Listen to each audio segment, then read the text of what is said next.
Hey guys, what's up? It's Unrested. Today we are covering a video that I just briefly spoke about in my last video with Love Gone Wrong in Japan, and it is about the breakup of the channel Eat Your Kimchi, at one point known as Eat Your Sushi, then going back to the name Eat Your Kimchi Studios, and now totally defunct. It was a very popular channel. It was one of the very first channels I ever watched about South Korea.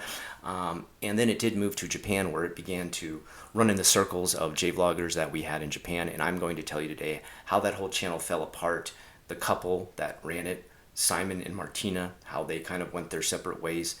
And I'm going to be doing it a second time because I did just record a 36-minute video and then had the internet go down, rain start, and Alexa start to shout at me that it was disconnected from the internet mid-video. So here I am recording again.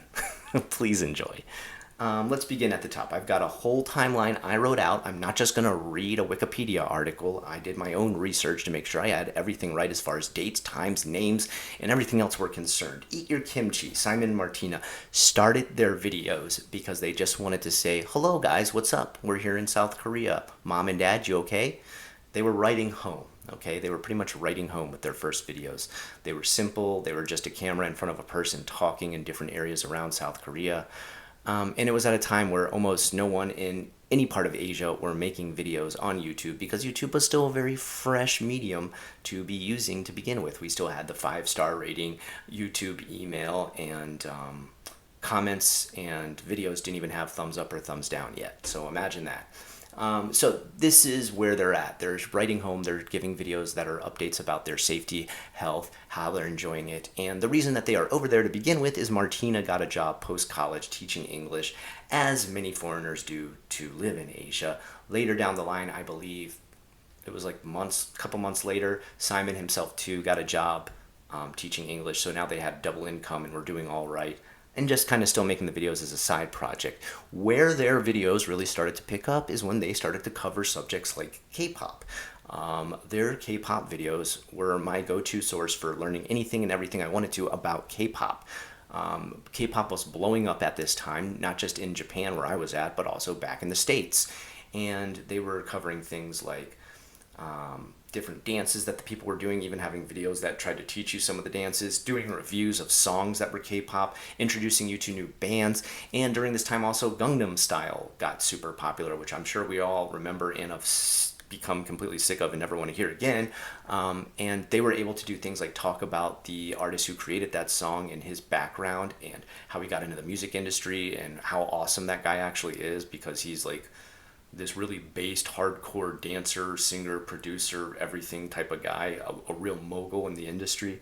And then they also even got into videos that talked about kind of the darker side of K-pop, about how badly K-pop idols are treated sometimes, how strict their schedule is, and how hard it can be. They did other kind of videos sprinkled in there as well, as far as like cooking videos, going out to eat and show areas of Korea videos, yada, yada, yada. You know, if you've watched it, you watched it. If you didn't, I'm giving you a very short synopsis and you can go check out the channel later. It was called Eat Your Kimchi, kimchi being, of course, a very well-known Korean dish that everyone around the world would know, hence the channel's name. And they blew up. They were by far the biggest foreigner channel there in YouTube. They had hundreds of thousands of subscribers very quickly. Number two that made them amazing, aside from just being like a good presenter, couple, and video creator, was their production value was far beyond what a lot of us were doing at the time. As the videos expanded, as they got into these things like K-pop, as they got into things like food presentation and stuff like that, their production value soared. I mean, to the point that like they looked like a professional show and the rest of us were just sitting behind a mic talking into a camera, like I'm still doing to this day. Their stuff was amazing. Their camera work was good, their lighting was good, their presentation was good, their editing was great.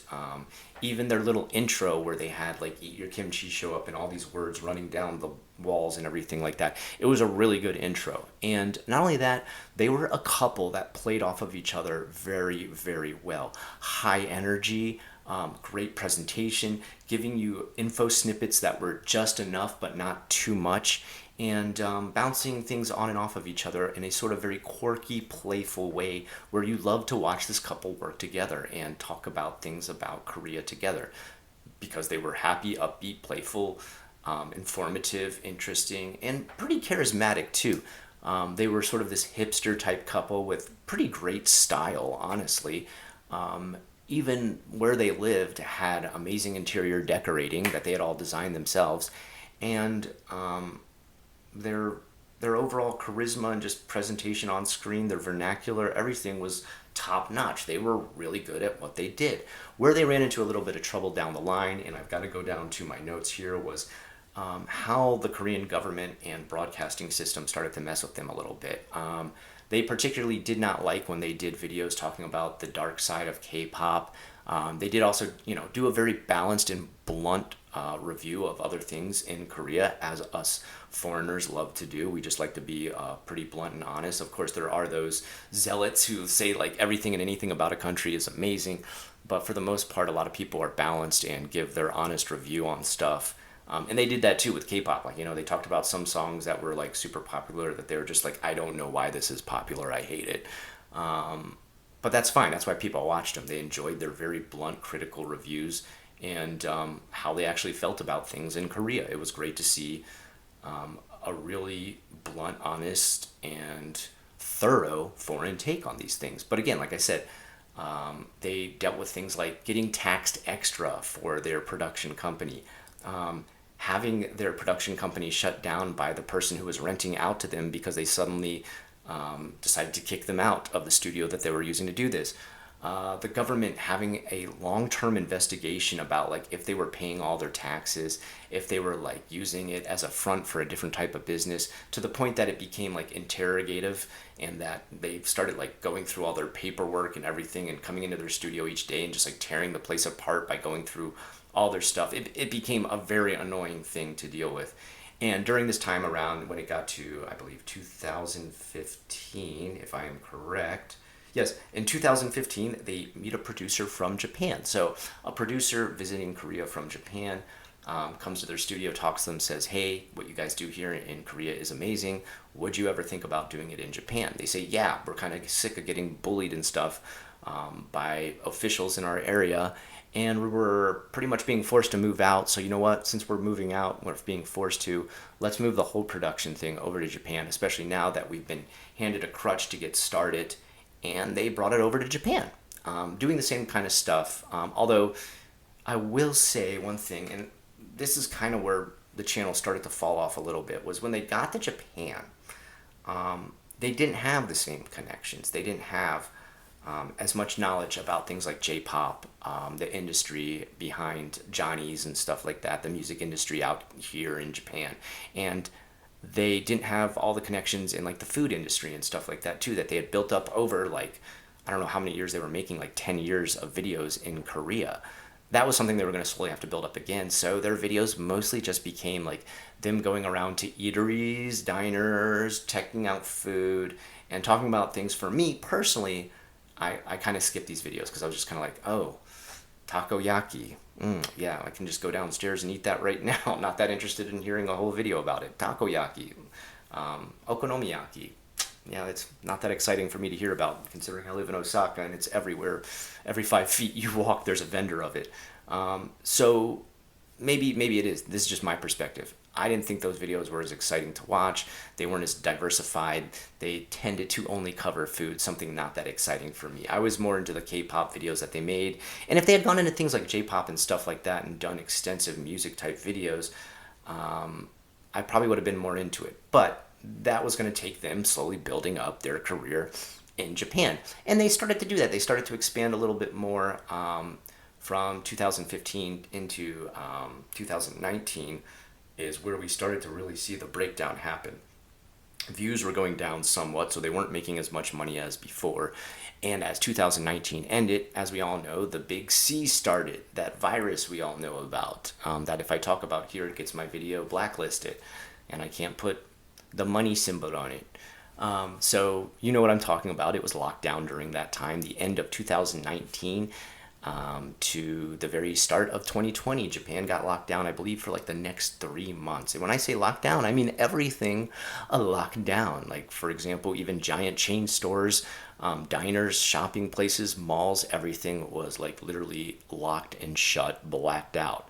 No one was going anywhere, doing anything. And of course, on top of this, you have Simon and Martina, who are not only making their livelihood on doing that, going to these places, but there's also the fact that Martina has a degenerative disease. Probably I should have mentioned this way earlier, but she has a degenerative disease that slowly breaks down her joints over time.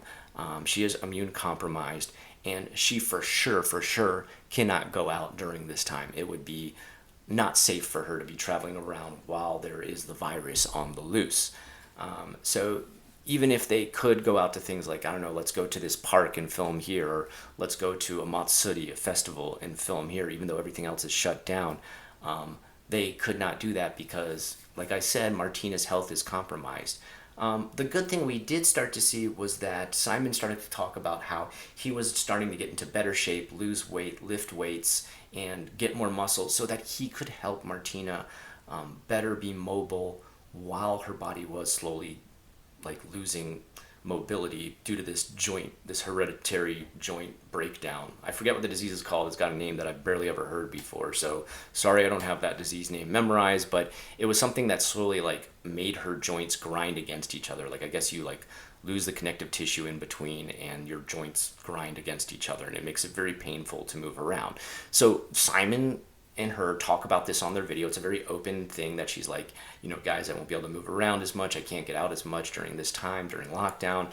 But Simon is awesome because he's getting into shape and helping me be able to be more mobile and get into areas that are not as accessible for those with disabilities and things like that. So it was a great thing to see. And like I said, they always had this chemistry where they were high energy, bouncing things off of each other, presenting things in ways where one person would say one thing and the other one would follow it up with a little snippet that made the joke, the presentation, the charisma even funnier. And you're just like, wow, what a couple. Great presentation. They're awesome together. These guys will be together forever.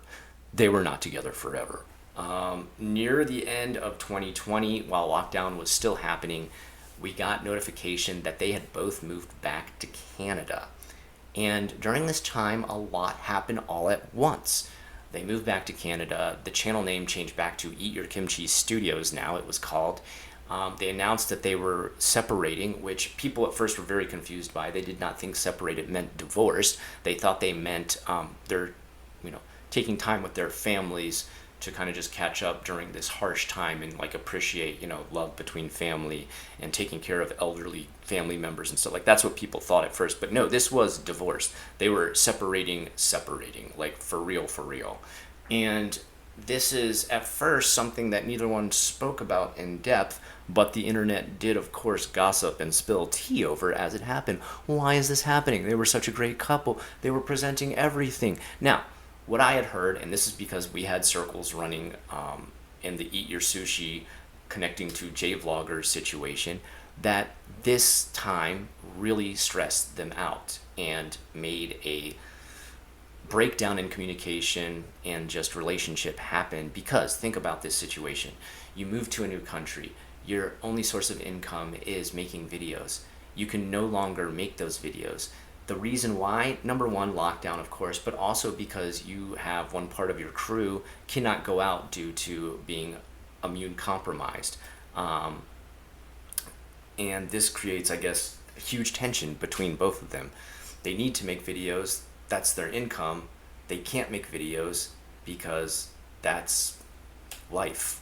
They just can't get around the fact that she is immune compromised, but they also need to make these videos, but they also can't get jobs as English teachers in Japan because when they got over there, it was like an entertainment visa or something like that. It wasn't a work visa that would allow them. So then they're suddenly forced to stop making these videos and move back to Canada, and they are dropped by their production company too. Everything's going wrong. Japan was not a good idea. It didn't work out. So at first there's silence on both ends. People are gossiping, asking. This is the news that I heard in the J-Vlog community, that there was like a lot more fights between them because one wanted to keep making videos, most likely Simon, and the other, Martina, could not make videos because she is immune compromised. Understandable. At the same time, both are stressed out and angry because what they came there to do, they cannot do. And that is their only source of income, and they are dropped by their production company, which is creating even more stress between them, and they have to move back to Canada and can no longer do the career that they were set out to do in Japan. Everything's fallen apart. So this led to, like, obviously, like, financial tension. One of the biggest things to make people end up divorced: financial tension, stress, health wise, living situation, life dream situation crushed because of this. And like the whole virus situation, the whole lockdown was hard on anybody. So I don't blame either of them for this.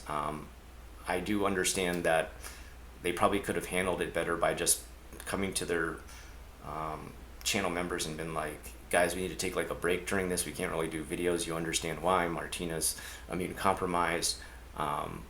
But we're going to just shoot some stuff from inside of our apartment to keep this going.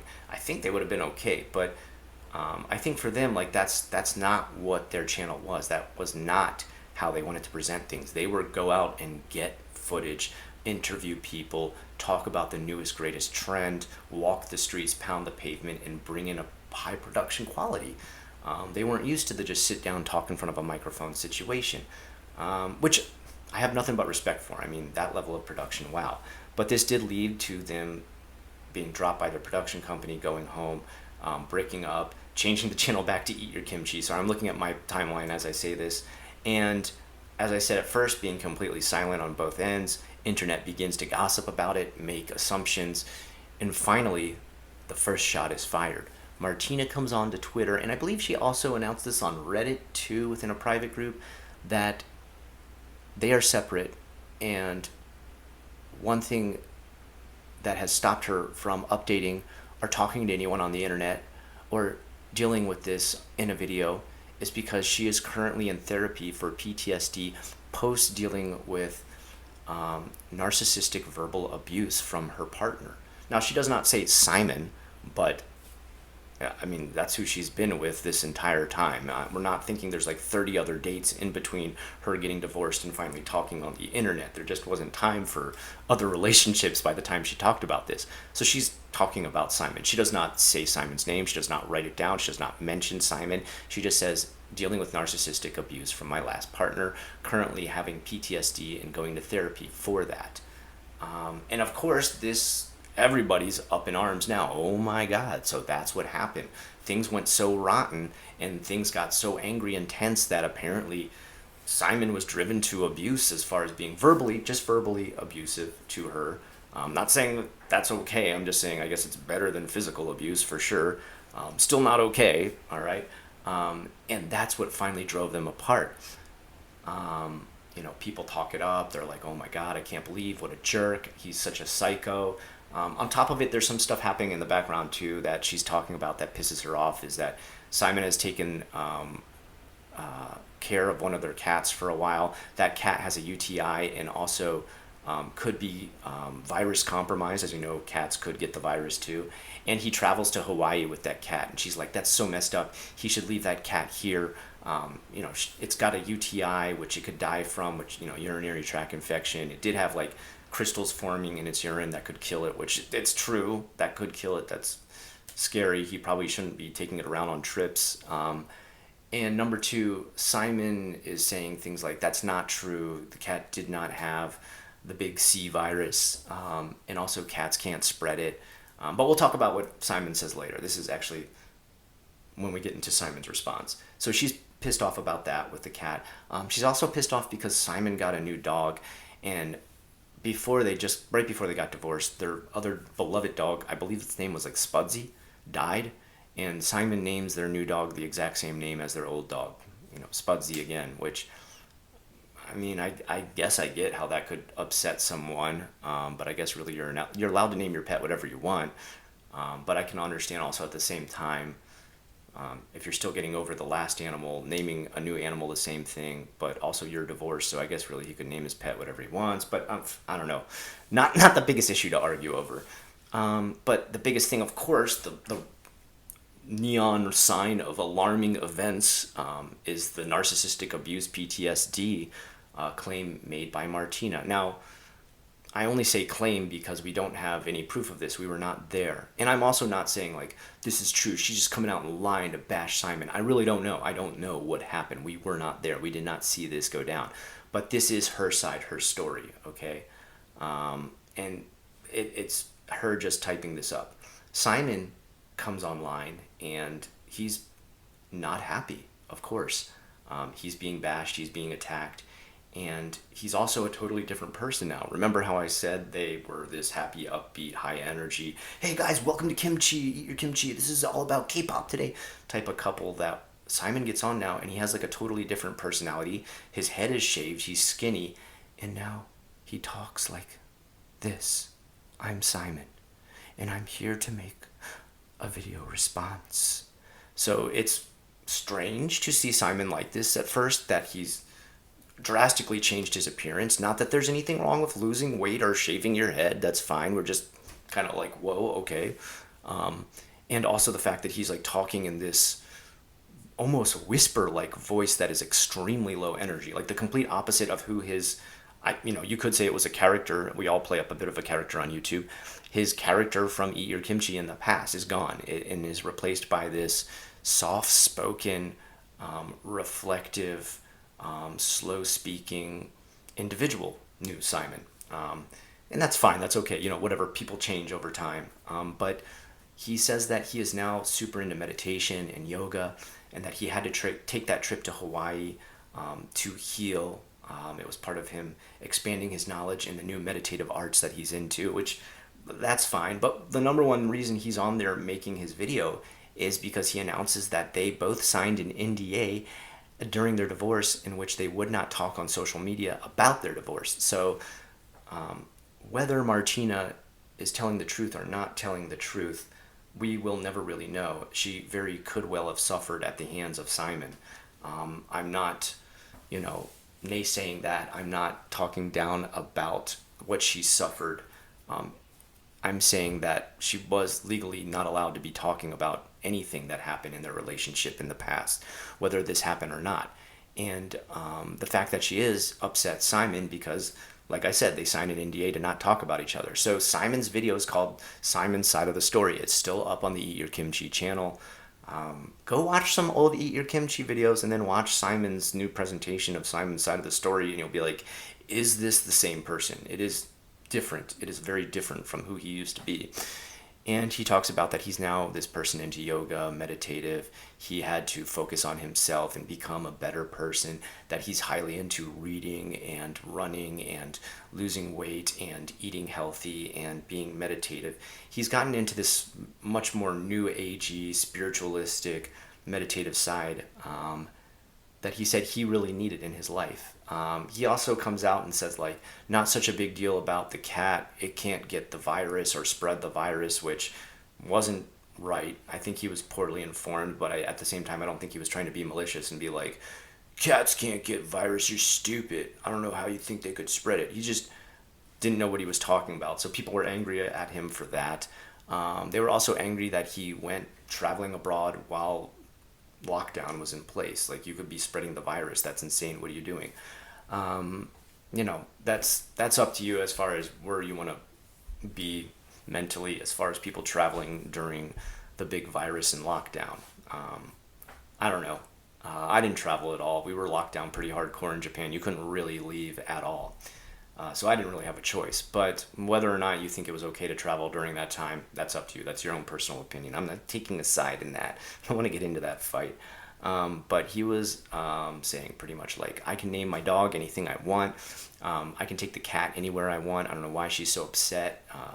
Our cat is going to be fine. I'm taking it to the vet still and getting it checked up all the time for its UTI. And also, this is all BS about me being a narcissistic abuser. I am peaceful. I am into meditation. I am into yoga. I am not into being an abuser. So it was left up to the audience who they wanted to believe. And I would say most people tend to believe Martina. Which it's fine, whatever. There are defenders of Simon, though, too. There are people who say, like, Simon got played. This is so messed up. She's trying to tear down his future career on YouTube. Because at this point, they did go their separate ways. Right after Simon made his response video, Martina comes back on and she announces goodbye, Eat Your Kimchi. That's her video's next name, is goodbye and where she's moving her channel to. She's starting her own channel called King Kogi, and Simon is starting his own channel. I think it's just called like Books with Simon or something like that. I can't remember his. It had like a very generic name. I did go and watch a little bit of each because I wanted to see how each person was doing at this point. So for King Kogi, Martina moves back to Japan, and she is still in Japan right now, still making videos there. It's so-so. It's doing so-so. She's at 100K plus subs. She gets anywhere from like 5,000 on a bad video to 50,000 on a pretty decent video, which um, that would be kind of hard to make a livable wage off of. It doesn't look like she's earning livable wage type money. So I am kind of confused how she is living off of her channel in Japan, unless she has a deal with some kind of advertiser, or maybe she got back with that production company. I'm not sure. But King Kogi is mostly food videos at this point. She does some cooking stuff. She drops a lot of songs and stuff that are made for the channel, which I guess she must make herself or has someone made them for her. Those get like really, really low views, like my channel level of views. And then she has like, walkabouts where she goes to like a diner and eats out and then talks to people at that diner. Not really my cup of tea. Like I said, I'm not big on food videos as far as Japan is concerned because I've eaten everything in those videos. I've lived that life in Japan. So, but some do okay. There's some videos that have upwards of 60 to 90K views, which that's decent. Like I said, they're not really like a stable, livable wage. So I am unsure how she's making a living out there doing that. She must have some other sort of income. Maybe she went back to teaching English on the side too, which is fine. We all do that. And Simon has gone on to start his Simon's Book channel, where he talks about books he's reading that are about meditation and yoga and running and improving your life, self-improvement, which is fine. But one comment, and I did see this from a lot of different people who talked about this situation, is they're like, Simon takes himself too serious now, and he wants others to take him serious, and that is not possible. And I'm gonna have to agree. Simon really isn't spitting any knowledge that I would find extremely useful to my life. He's just kind of saying those very cliche sort of life improvement things like, you gotta believe in yourself, you gotta be motivated, and you can't let bad people drag you down. And it's like, yeah, okay. That's great that you're like positively trying to reinforce people's self-improvement and you yourself are on this journey of self-improvement, but very few channels I feel like offer any kind of advice in self-improvement that I would consider worth it, especially at my age in my life. Unless you're married with 2 kids, working as a teacher and have my same life experience, there's not much you're going to tell me that I'm like, oh yeah, let me get advice from the guy who's not married and doesn't have kids about how I should live my life. There's not a lot that I'm going to gain from that. But that is Simon's thing now. His channel, not doing quite as good. I believe he's only got like about 5,000 subscribers, and his videos get like low numbers, like sometimes under 1,000. So he's definitely not making a living off of his channel, because he makes money like I make on YouTube, which is like 40 to 50 bucks here and there every couple of months. It's not livable money. So I'm unsure what he's doing. He's probably like into some other kind of side job too, or, but still doing YouTube as a fun hobby, which is fine. It's fine for both of them. And that's kind of where they're at. Sad to see, because they were like a really strong power couple when it came to presenting stuff from Asia. And they went through this wild journey where you would have thought, having watched them from the beginning, and for the next 10 years, this couple will be forever growing gray and old, making amazing videos of how they present things in a funny, niche, very charismatic way that I will love forever. That's where I thought this channel would be at this point. I thought they would still be blowing up huge in Japan, with Eat Your Sushi, their new channel, and never have to go back to Eat Your Kimchi or ever break up or ever separately leave each other or become quiet spoken meditative book reading book reviewers, and then another one being just a food reviewer in Japan. It's sad to see, but every channel kind of goes through their lifespan. There was a time even where my channel made like big views, like 30,000 to 60,000, which was like big views for me, for a while back in like the early 2010s and stuff like that. So my channel went through a life cycle too, just like theirs did. And every channel will go through that. What's sad to see on theirs though is the fact that a divorce kind of led to the destruction of their channel. And sadly, I think YouTube did kind of play a part in them breaking up because, as I said, the big stress that was talked about by those I knew who were running in circles that were connected to them, it was the fact that they were stressed out over money. They were stressed out over production. They were stressed out over, being in a new country, not speaking the language because they could speak Korean in Korea. They were having to learn it. They were having to start all over again. And during the point when they were starting all over again, everything collapsed due to the lockdown. Their supply, their demand, their financial stability, everything cut off suddenly. And they are left locked indoors with each other, both stressed and angry that they can't do what they want to do with their life. And there's only one thing you can really do in that situation. I should say there's only two things you can really do in that situation. You can deal with the pain and grow together, suffering through the pain and grow closer, or you can get angry at the pain and separate from each other by using that bad situation against each other, being angry, being frustrated, taking it out on each other, and that's probably more what happened.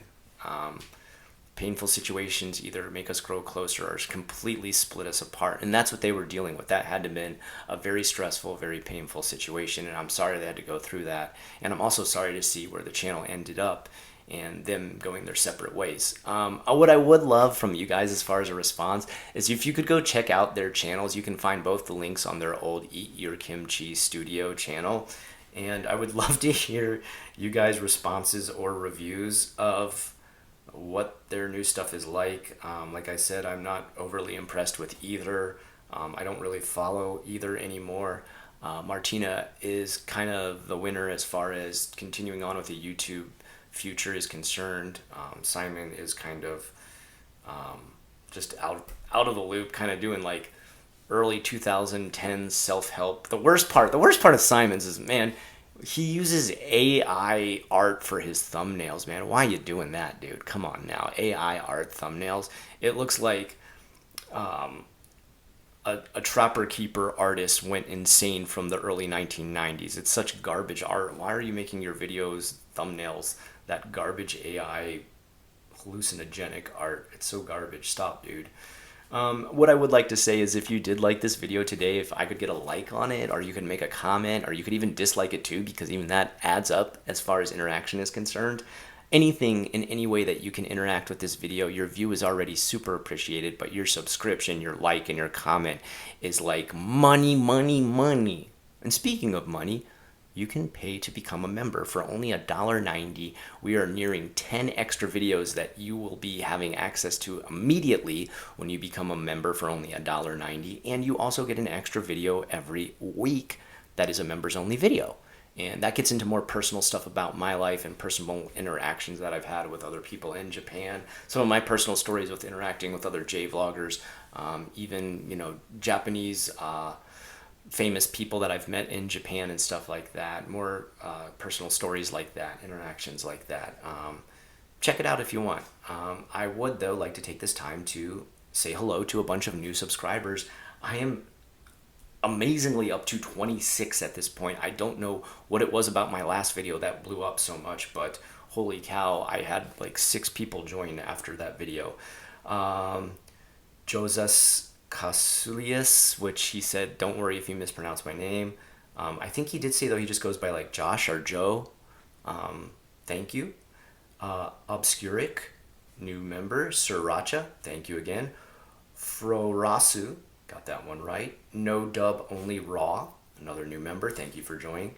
Harry Richardson, I believe also a new member. Thank you. Citrus, Steve Ring, Capybara Daimyo, Fat Jaskins, Sprinkly Donut, Yodaru, Luna Incola, Ricardo Contreras, An Aloki, Slayer Duck, Blind Man Travels, Jonas Slocum, Ida Q, Ice Cold, Reinhard or Die Trying, Trek Nick, I Am Sandpaper, Aaron Spooner, Andre Sanchez, and Smile Kita 13. Guys, you are awesome for being members. If you yourself also want to be a member, there is 3 different levels of membership. 190 gets you access to pretty much everything. The next level up is 590, which opens access to everything. And you also get a bunch of emotes, emojis, seals, stickers, comments, badges, all different stuff like that. And then the highest level, I believe, is somewhere like $30, and you need to message me ASAP if you join that. You are part of the production of my videos at that point. So please email me right away if you ever join that level.